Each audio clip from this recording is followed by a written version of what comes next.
Hi, are you somebody that moves art or sells artwork or photographs and ships them around about? Just a quick lesson on mounting them. This one's been mounted onto a piece of 5mm foam core, clears all the way around the edges so that the artwork itself isn't being damaged in transit, which is really good.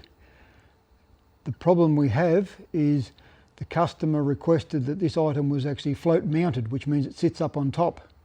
Now the person that has presented this, if I slide the ruler up here underneath here gently, has one, physically glued it down in that corner, and then in 1, 2, 3, 4, 5 spots on top and bottom. So, which is really good. It can't be removed from this foam board now without tearing the paper of the artwork, because they've physically glued it down. We quite often see them with something like double-sided tape holding it down, and it's no good for it. There are alternatives, and you can see what's happened here with the temperature and moisture. Because it's pinned here and here, the paper's expanded and of course it bulges between here and here. The paper's expanded, and the only thing it can do is bulge upwards again and again. Now on the sides you think, okay, it's only mounted top and bottom, but because it's pinned fairly rigidly here and here, the only thing this paper can do is buckle this way, because it can't go up and over or anywhere else.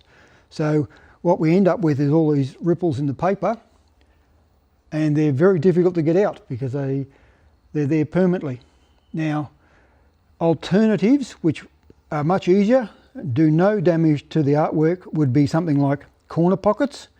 You used to see them on photographs, but you can still buy corner pockets. They are archival quality, most of them, so that would support the corners. And if you needed something a little bit more rigid across the bottom, there are things called edge strips, which either mount to this and then sit up over the top, or you can get some, you can actually make them yourselves instead of a shaped bit of paper. That way it just sits in there. All you've got to do is just lift them up out of the pockets, and this artwork comes off this protective backing. So if you're somebody that does this and moves their art around, please avoid sticking them down, because now what we're going to have is all these ripples. They're basically there for a long time, and without tearing and damaging your artwork, there isn't much to get them off. Now there's nothing on this to say who it is, what it is, how they've mounted it, but it's that you can just see the ruler makes it to there, makes it to there. So they're only small areas, but you would tear the paper taking it off, and I don't want to damage the print at all. So instead of float mounting it, what we're going to end up doing is we will, if I can pick it up, we're going to have to end up putting a mat board right up over the top, and as you can see now, you can still see these ripples in the paper in the bottom, because that area is pinned. You can't get away from that.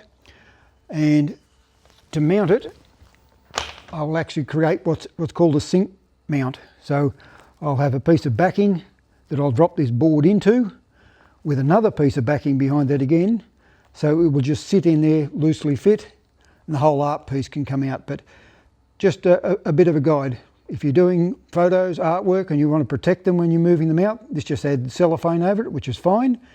But look at some corner pockets or some edge strips. They are readily available. You've only got to look them up, and you can find some. They come in different sizes and everything else, but consider using those instead of glue or double-sided tape, which, well, damages your artwork. So thank you, and just a quick lesson on how these could be mounted in alternative methods.